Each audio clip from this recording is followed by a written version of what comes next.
5 horas da tarde, ICL Urgente no ar. Não, você não errou de canal, nem errou de horário. Hoje eu apresentando o programa aqui no lugar do Rodrigo Viana, que está em Montevidéu, direto do Uruguai. Daqui a pouco fala com a gente ao vivo sobre as homenagens ao ex-presidente Pepe Mujica, que nos deixou ontem, na terça-feira. Mas hoje, quarta-feira, estamos aqui para falar sobre as principais notícias do Brasil e do mundo, com muita informação e muita análise.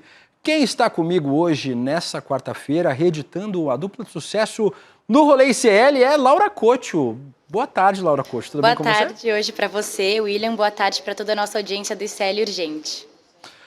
Laura, vamos começar falando sobre o adeus a Pepe Mujica. Os uruguaios hoje se despedem do ex-presidente que morreu ontem aos 89 anos. Pepe Mujica tratava de um câncer no esôfago desde abril de 2024 e ontem, infelizmente, nos deixou. O nosso enviado especial, Rodrigo Viana, está em Montevidéu, como eu falei para vocês. Daqui a pouquinho o Rodrigo estará ao vivo aqui no ICL Urgente comigo e com a Laura, trazendo mais informações, mas o Rodrigo já preparou um material para a gente desde que ele chegou hoje cedo em Montevidéu. Vamos acompanhar o material enviado pelo Rodrigo. Depois de um longo cortejo pelas ruas de Montevidéu, a gente ouve as palmas aqui em frente ao Palácio Legislativo, onde o corpo de Pepe Mujica está sendo velado. A primeira fase foi reservada para autoridades e para pessoas mais próximas da família de Mujica, e nesse momento, por volta de 3 horas da tarde, o povo começa a entrar para se despedir. Muita gente com bandeiras do MPP, um movimento integrado pelo Pepe Mujica, da Frente Ampla, gente que conviveu com Mujica e muitos jovens que dizem: Pepe Mujica deixou um exemplo de rebeldia y de militancia para las nuevas generaciones. ¿Qué ha dejado él para nosotros? Sí. Muchas cosas, desde el punto social, lo que él llegó a dejarnos a todos nosotros con sus leyes que fueron muy progresistas, el impulso que le dio a los jóvenes también, el lugar que nos da a cada uno de nosotros como uruguayos y como ciudadanos en general. Y bueno, y toda la historia que ha tenido a lo largo de los años hasta el día de ayer, que la verdad me parece muy importante. Y quedan sus luchas, todavía nos quedan un montón, y su legado más que nada, o sea, todo. Lo que él decía, dejaba para los jóvenes, ¿no? Seguir con sus causas, organizarse y seguir luchando, y no perder esa rebeldía, ¿no? Que nos mueve por querer cambiar. No momento a gente ouve palmas aqui na entrada do velório. É uma despedida que tem muita tristeza, mas tem uma certa serenidade e em alguns momentos muito orgulho, inclusive de gente de fora do Uruguai. Eu estou aqui do lado de 2 brasileiros, pai e filho, um encontro de gerações aqui, né? Para se despedir do Pepe, é isso? Dar aquele tchau, aquele abraço imaginário ali, mas dar um tchau, um abraço e que as ideias dele fiquem por aí pelo mundo e se espalhem ainda mais. O pai é que trouxe o filho ou o filho é que trouxe o pai para o velório do Pepe? O filho é que trouxe o pai. Para mim, muito mais que uma despedida, um reconhecimento e um desejo que por aqui tem vários Pepes, futuros Pepes Mujicas, para iluminar o mundo. O Rodrigo Viana mandou para a gente agora há pouco, mas a gente vai conversar com o Rodrigo, direto de Montevidéu agora. Rodrigo, boa tarde.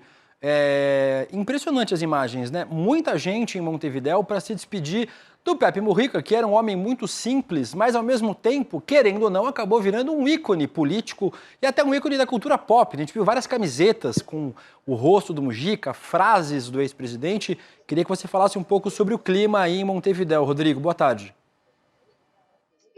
Boa tarde, William De Luca, boa tarde a Laura Couto, todas e todos que nos acompanham.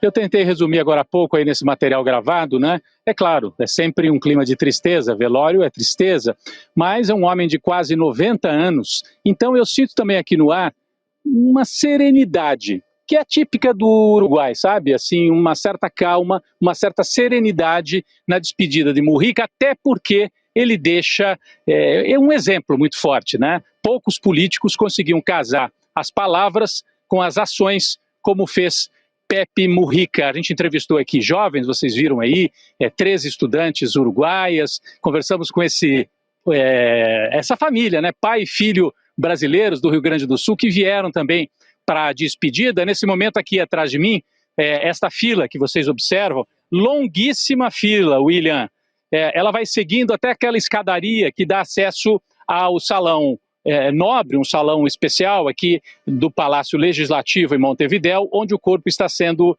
velado. É uma multidão, desce aqui 1, 2 quadras, serpenteia por vários quarteirões aqui próximos ao Legislativo, e eu diria que às 3 horas, quando abriu para o público, né, porque primeiro o velório foi aberto mais para autoridades, às 3 horas tinha menos gente. Agora, fim de tarde, aliás, um fim de tarde belíssimo aqui em Montevidéu, com o sol, temperatura amena, e mais gente vai chegando. A gente observa que do meio da tarde para agora, há muito mais gente se aproximando para a despedida de Pepe Mujica. Como eu disse, não há um clima assim de comoção nervosa, é tristeza, mas com muita serenidade e muito orgulho por parte dos uruguaios, William, em relação ao Pepe Mujica. Se você me permite, William, não sei se você quer trazer alguma questão aí, mas eu ia fazer um resumo do que aconteceu antes da chegada do corpo aqui ao Palácio Legislativo. William. Pode fazer, Rodrigo, pode contar pra gente o clima, né? Você falou um pouco do clima, mas pode fazer esse resumo pra gente também. Exatamente. Então, o corpo de Pepe Mujica chegou aqui no Palácio Legislativo, onde acontece o velório, no começo da tarde.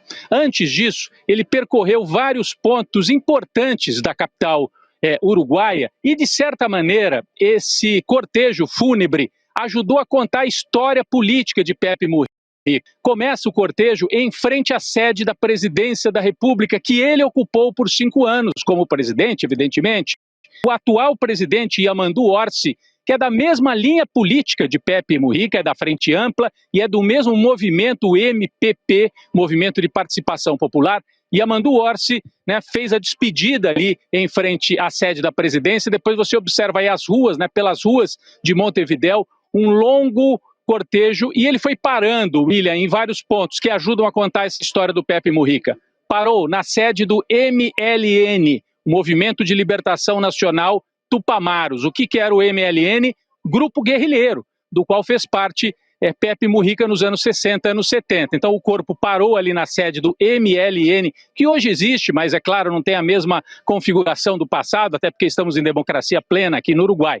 Depois o corpo fez uma outra parada na sede do MPP. Você observa algumas bandeiras que passam aqui atrás de mim, na cor vermelha, são do MPP, que é o Movimento de Participação Popular, que é uma das vertentes da Frente Ampla. Você sabe que aqui no Uruguai a esquerda se organizou na Frente Ampla, que tem Partido Socialista, Partido Comunista, e tem o MPP do Pepe Mujica e do Yamandu Orsi, que é talvez a principal força na Frente Ampla. Então, houve uma parada ali na sede do MPP, e eu visitei também, né, passei rapidamente por ali antes de seguir com o cortejo aqui para o Palácio Legislativo. William, sabe qual é a primeira imagem? A hora que você entra na sede do MPP, a primeira imagem que tem ali numa parede, né, homenageando o Pepe Mujica, uma fotografia, aquela famosa, Pepe ao lado de Lula dentro do Fusquinha azul, o famoso Fusquinha do Pepe Mujica, para você ver a importância que se dá também ao presidente Lula aqui no Uruguai. Quando eu estava aqui fazendo as entrevistas na fila,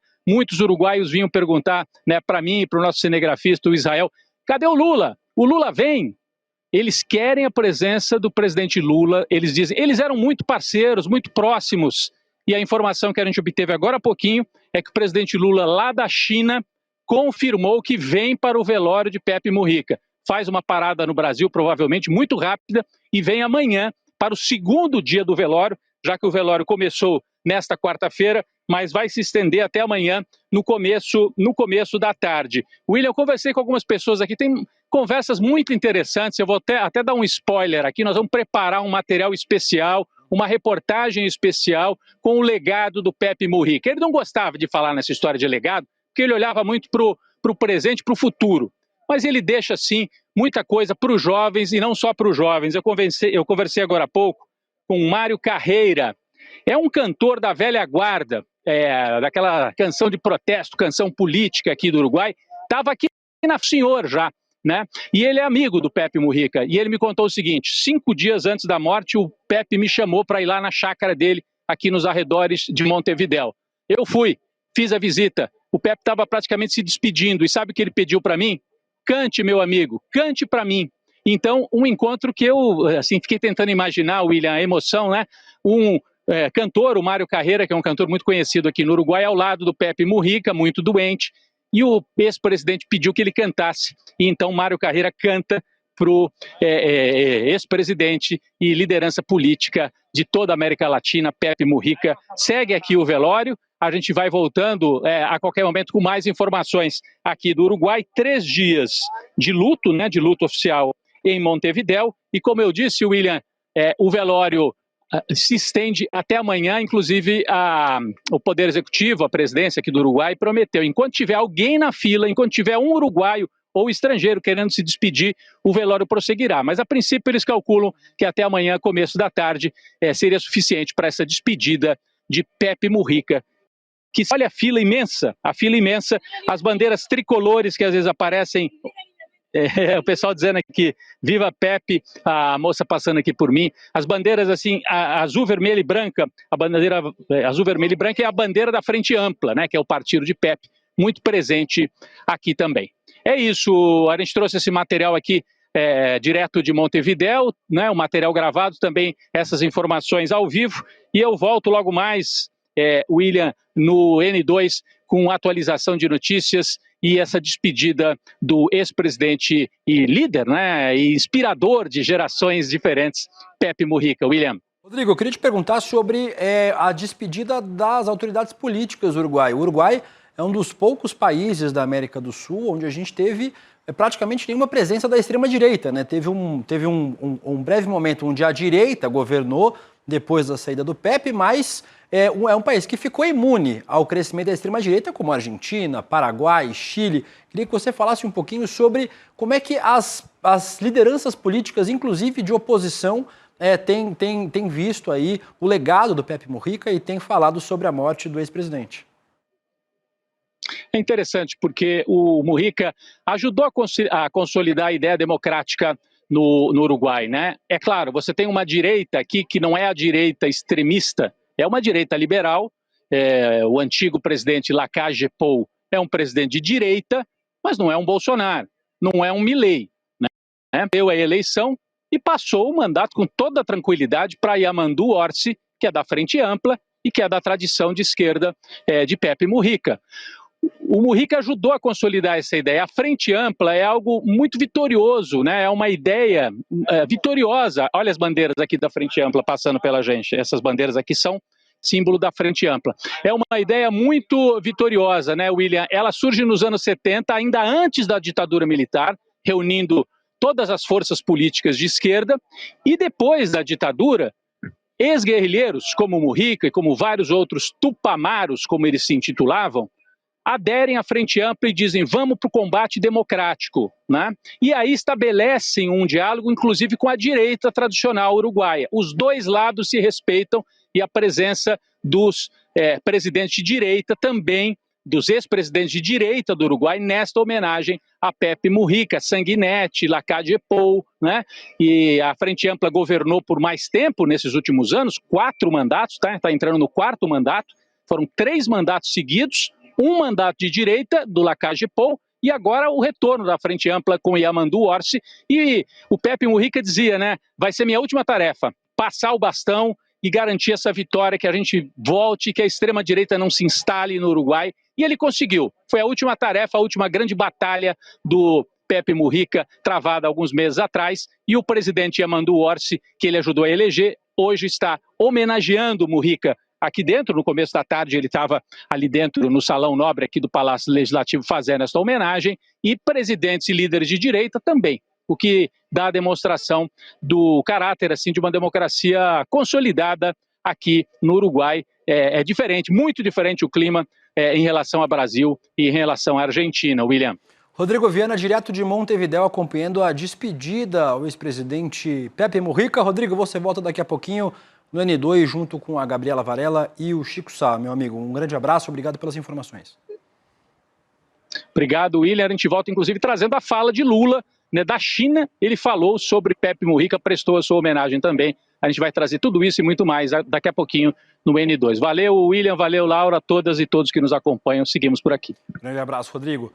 A gente continua aqui agora, eu e Laura Couto. A partir de hoje, os aposentados e pensionistas do INSS já podem pedir a devolução dos valores descontados indevidamente por entidades associativas. O pedido pode ser feito, preste atenção, não caiam em golpe, através do aplicativo Meu INSS, pelo site e pelo telefone 135. Ontem, o órgão notificou cerca de 9 milhões de segurados sobre descontos regulares e agora os beneficiários também podem saber o nome da entidade a qual o desconto está vinculado. Mas tem descobertas novas sobre este esquema de fraudes no INSS. A Laura Couto conta pra gente que novidades são essas, Laura Couto?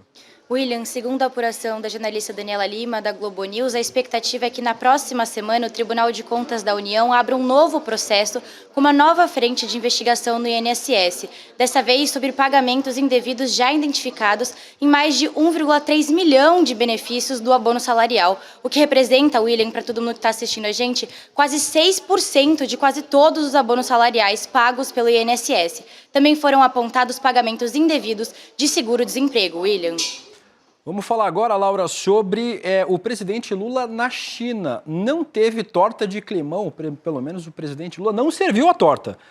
O presidente assumiu a autoria da pergunta feita sobre o TikTok ao presidente da China, Xi Jinping. Ontem, veículos de imprensa brasileiros noticiaram que a pergunta feita a Xi Jinping tinha sido feita pela primeira-dama, pela Janja, e que teria causado constrangimento em um jantar fechado. O presidente Lula negou o mal-estar e afirmou que apenas pediu que a China enviasse ao Brasil uma pessoa da confiança do governo chinês para discutir a questão digital, em especial o TikTok. O TikTok que a sede fica em Hong Kong e região da China. O presidente ainda defendeu a regulamentação das redes digitais, lembrando incidentes envolvendo intolerância contra mulheres e violações contra crianças. A fala aconteceu hoje em uma coletiva de imprensa na China. Vamos conferir um trecho dessa coletiva do presidente Lula.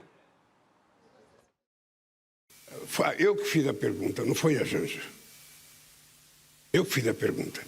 O companheiro Xi Jinping, se era possível ele enviar para o Brasil uma pessoa da confiança dele para a gente discutir a questão digital e, sobretudo, o TikTok. E aí a Janja pediu a palavra para explicar o que está acontecendo no Brasil, sobretudo contra as mulheres e contra as crianças.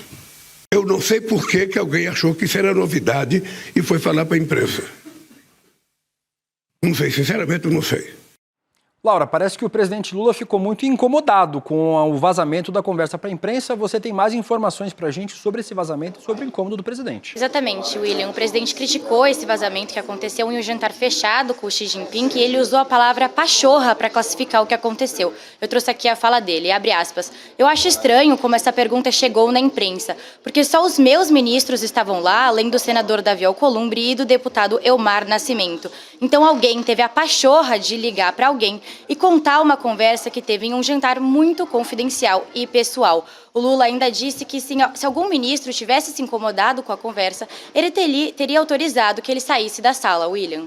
Mas não é só de climão que viveu a passagem do presidente Lula pela China, Laura. Outro destaque foi a fala da guerra das tarifas recíprocas. Segundo o presidente, o novo acordo entre China e Estados Unidos para mitigar o tarifaço mútuo é, abre aspas, uma demonstração pura e simples de que tudo seria mais fácil se antes de anunciar de forma unilateral as taxações, os Estados Unidos tivessem conversado com a China. Aí sim, a gente teve mais tensão, Laura. O enviado do presidente para a América Latina, o Maurício Claver Carone, questionou os acordos fechados pelo presidente Lula na China. Você tem mais informações sobre essas críticas, né, Laura? Conta pra gente. O Claver Carone, ele criticou a viagem do presidente Lula à China. Ele alertou, segundo ele, o Brasil é um país sofisticado. Não caiam no jogo da China para o desenvolvimento, não caiam nesse golpe. Além disso, ele afirmou que os acordos do Brasil com a China que foram firmados nessa viagem do Lula para o país são uma armadilha e que não compensam o que ele disse de amanhã. O enviado do Trump ainda garantiu que existe sim espaço para que a Casa Branca negocie as tarifas com o Brasil, mas não garantiu que os Estados Unidos vão reduzir as taxas abaixo de 10%. Ele ressaltou ainda que essas tarifas não têm ideologias por trás, William.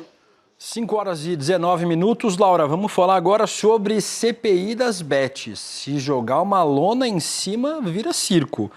Hoje foi mais um dia tumultuado no Senado por conta da CPI das apostas esportivas, que ouviu influenciadores digitais que fizeram ou fazem propaganda para essas casas de aposta.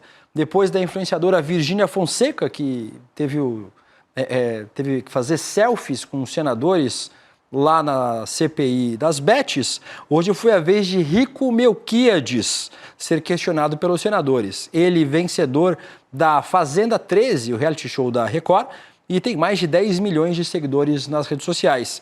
A senadora Soraya Tronic, do Podemos, do Mato Grosso do Sul, que é relatora da CPI, pediu para que o influenciador mostrasse como se joga o jogo do Tigrinho.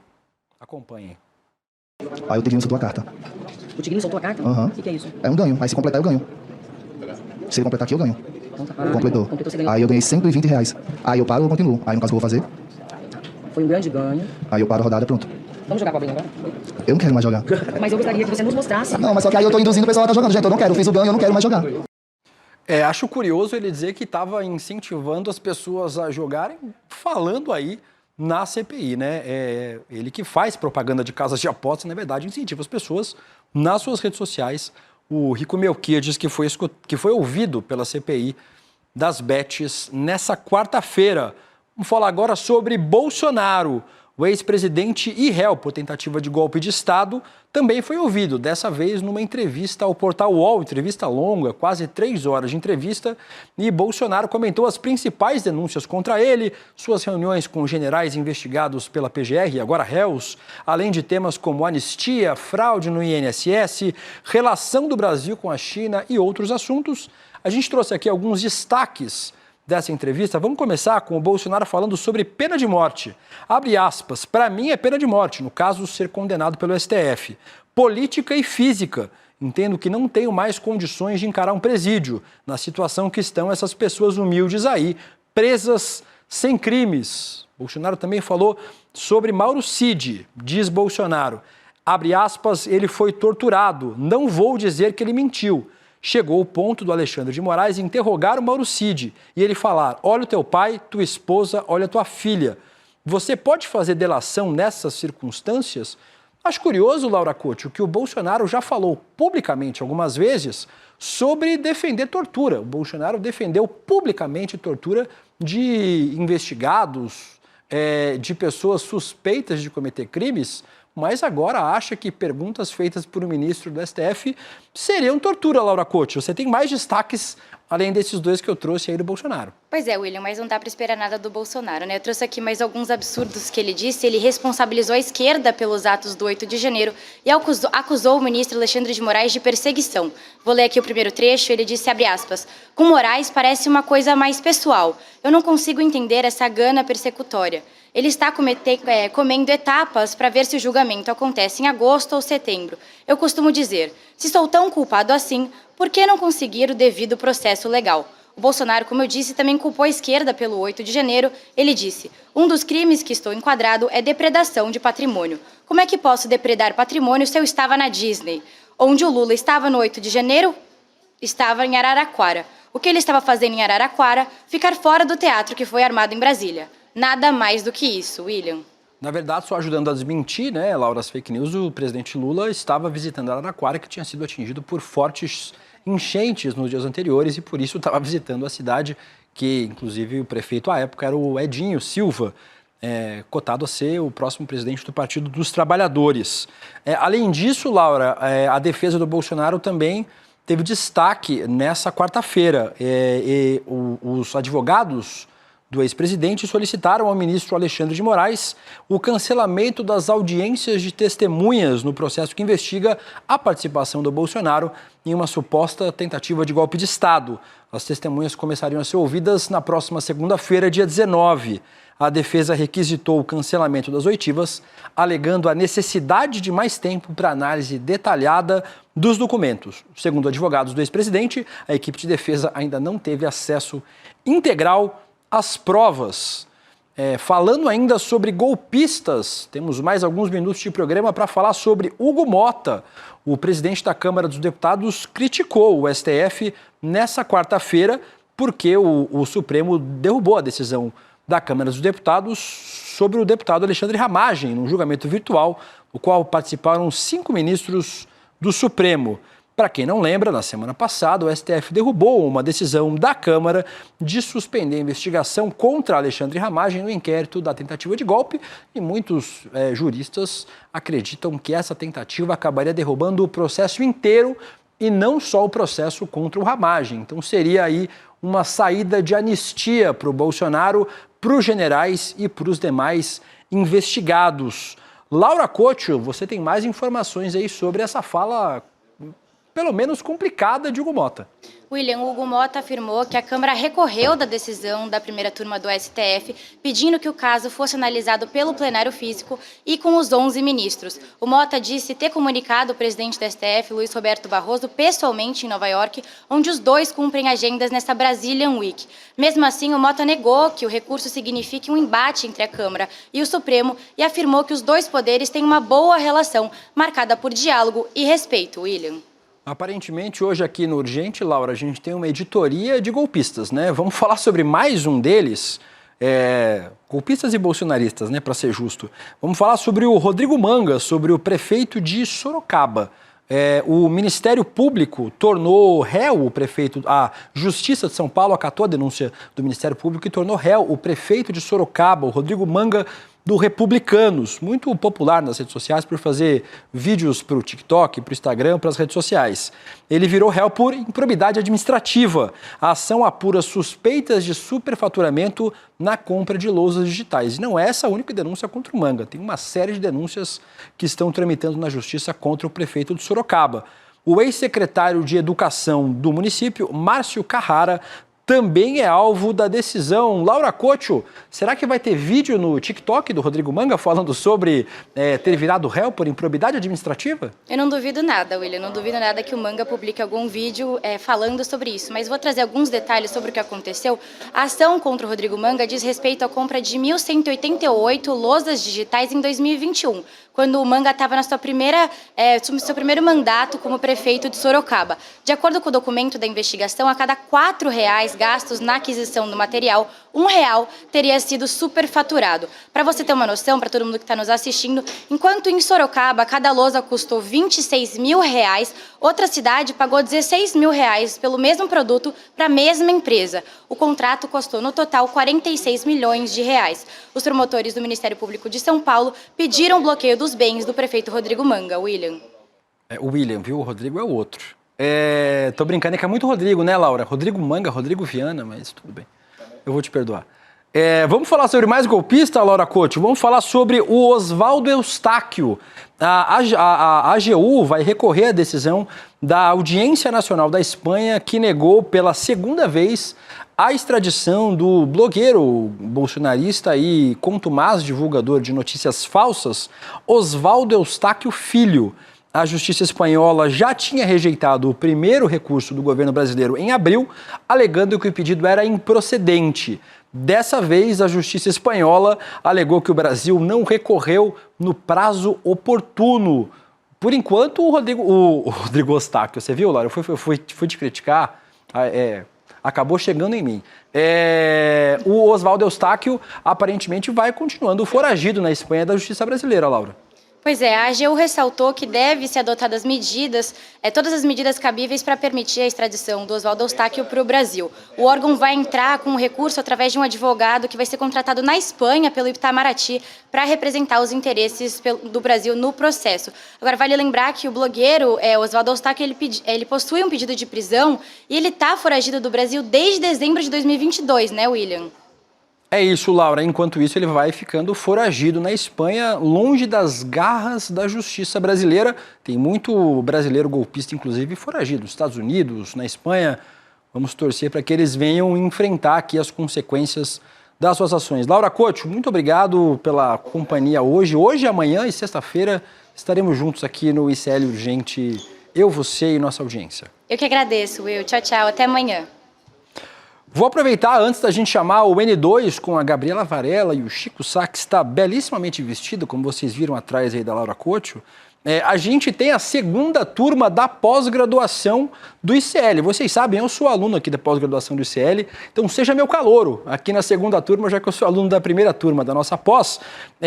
Em parceria com a FESP-SP, mais de 4 mil alunos já entraram na primeira turma e agora é a sua chance de entrar na segunda turma dessa pós-graduação para entender o Brasil. A pós-graduação Repensando o Brasil, Sociedade, Política e História. Importante para você entender como a gente chegou até aqui. Eu sempre digo que o ICL Notícias ajuda a gente a entender o Brasil hoje, mas para entender como a gente chegou até aqui é importante estudar. E a gente estuda nessa pós-graduação do ICL, em parceria com a FESP-SP, para você sentir o clima, as disciplinas, professores e ter um gostinho, uma degustação de como é essa pós-graduação. Quinta-feira, conhecido popularmente como amanhã, 8 horas da noite, a gente vai ter uma aula magna ao vivo com o professor Gessé Souza, um dos principais sociólogos do país, e também com o nosso querido Eduardo Moreira, a partir das 8 horas da noite. E para você garantir a sua vaga nessa aula magna, é fácil, é de graça. Você vai levar 3 segundos para se inscrever em iclurgente.com.br. Participe, tire suas dúvidas. Tenho certeza que você vai sair matriculado dessa aula magna na pós-graduação do ICL. E com isso a gente encerra o ICL Urgente dessa quarta-feira. Fique agora com Gabriela Varela, Chico Sá, grande elenco do ICL Notícias, segunda edição. Eu volto amanhã aqui substituindo ainda o Rodrigo Viana. Até mais. É amanhã.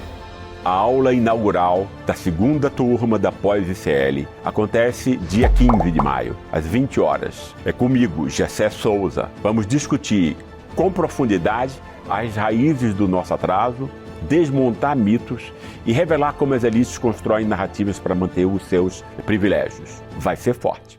Respeitável e admirável público do Provocação Histórica e do Instituto Conhecimento Liberta. Eu tive a oportunidade aqui de bater um papo com o Michel Geman, sociólogo, pesquisador do antissemitismo no mundo, especialista no atual conflito do Estado de Israel, do genocídio provocado pelo Estado de Israel contra o povo palestino. E o Michel Geman veio falar para a gente aqui da entrevista que ele fez com um deputado comunista de Israel, um deputado do Partido Comunista de Israel, que é uma voz dissonante no parlamento de Israel contra o genocídio praticado por Netanyahu e seus asseclas. Portanto, Michel Geman, no Provocação Histórica, falando da sua entrevista com Ofer Kassif, que é esse deputado do Partido Comunista de Israel. Vocês vão ter aqui, portanto, uma prosa introdutória com o Michel Geman e depois vão assistir a entrevista que ele fez exclusiva aqui para o Provocação Histórica com o deputado Ofer Kassif. Venham para o Provocação Histórica, conto com vocês e até já.